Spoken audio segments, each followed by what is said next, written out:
नमस्ते। तो इससे पहले कि आज के मुद्दे की तरफ मैं बढ़ूं, उससे पहले मैं चाहती हूं कि कमेंट बॉक्स में आप सब कमेंट करिए टीम इसरो के लिए, क्योंकि आदित्य L1 को कल लॉन्च होना है। तो ऐसे में चंद्रयान 3 के बाद हम सबको उम्मीदें हैं कि ये भी उतना ही सक्सेसफुल हो। और टीम इंडिया के लिए ऑल द बेस्ट ज़रूर कमेंट करिएगा, क्योंकि एशिया कप में मुकाबला जब इंडिया और पाकिस्तान का हो तो भाई भारत माता की जय ज़रूर होना चाहिए।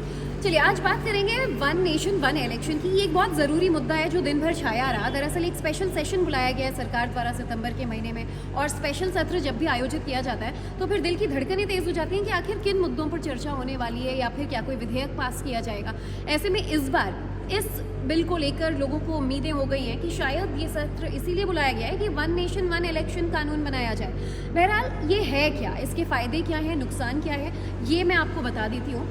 तो दरअसल होता ये है कि जब वन नेशन वन इलेक्शन कानून ये अगर लागू कर दिया जाएगा तो फिर जैसा कि आप नाम से भी समझ पाते हैं, चाहे विधानसभा चुनाव हो या लोकसभा चुनाव हो, अलग अलग राज्यों में जम्मू से लेकर केरला तक लगभग साल भर तो हम चुनावों में ही लगे रहते हैं। इस साल कभी किसी राज्य में, अगले साल किसी राज्य में।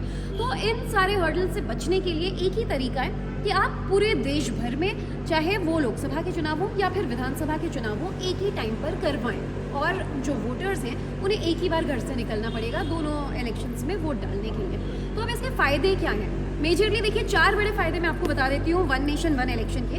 वो उसमें पहला फ़ायदा तो सीधी तौर पर यही है, कॉस्ट कटिंग। जो खर्चा इतना देश पर आता है हर साल इलेक्शन कंडक्ट कराने में, कभी इन स्टेट्स में, कभी उन स्टेट्स में, कभी लोकसभा चुनावों के लिए, ये खर्चा कट होकर सिर्फ एक चुनाव तक सीमित रह जाएगा जो 5 साल में होंगे, जो चाहे विधानसभा के हों या लोकसभा के हों। दूसरा बड़ा फ़ायदा ये होता है, एडमिनिस्ट्रेटिव फोर्सेस जो हैं और सिक्योरिटी फोर्सेस बड़ी तादाद में डिप्लॉय की जाती हैं इलेक्शंस के टाइम पर। फिर चाहे वो विधानसभा चुनाव हो या लोकसभा चुनाव हो, इनके ऊपर का जो भार है वो कम हो जाएगा, क्योंकि सिर्फ एक बार इन्हें ड्यूटी करनी होगी।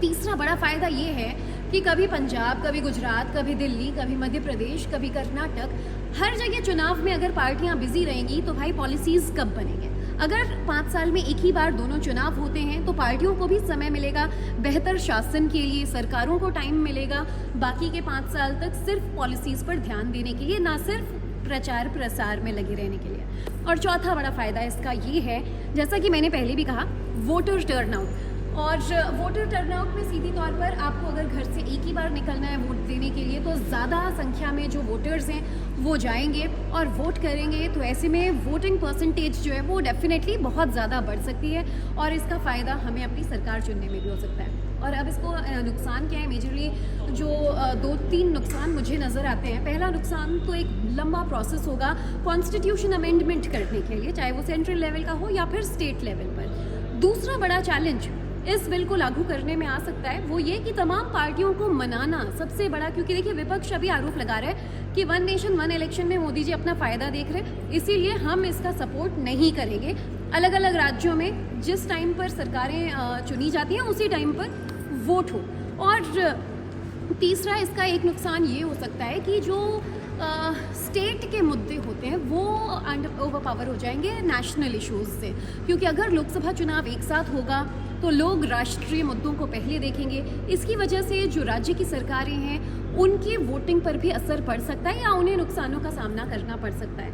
अदरवाइज़ आपको क्या लगता है कि क्या 5 साल में एक ही बार में सारे चुनाव करके ख़त्म कर देना चाहिए? क्या ये एक ईजी सरल प्रक्रिया रहेगी, या फिर जैसे सिस्टम इलेक्शंस का चलता आ रहा है वैसा ही होना चाहिए? कमेंट बॉक्स में अपनी राय मुझे ज़रूर बताइए।